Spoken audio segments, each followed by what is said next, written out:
జగన్ ను దగ్గర నుంచి గమనించిన వారు ఆయనను తాత రాజారెడ్డితో పోల్చితే 100 రెట్లు ఎక్కువ ప్రమాదకరమైన వ్యక్తి అని అంటారు.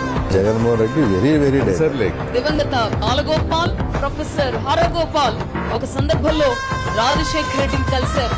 ఈ సందర్భంగా అవి మాట్లాడుకున్న వారు జగన్మోహన్ రెడ్డి వ్యవహార శైలిని తండ్రి వద్ద ప్రస్తావించారు. జగన్ ఇతరులను బెదిరించడం, మాట వినకపోతే దౌర్జన్యం చేస్తూ ఉంటారట కదా అని ఆ ఇరువురు ప్రశ్నించారు. దానికి రాజశేఖర రెడ్డి బదిలిస్తూ, మా వాడిలో పౌర హక్కుల నాయకుడు ఉన్నాడు, అందుకే తప్పు చేసిన వారిని ప్రశ్నిస్తాడు, తప్పు సరిదిద్దుకోని వారిని నక్సలైట్ గా మారి దండిస్తాడు అని గడసరి సమాధానం ఇచ్చారట.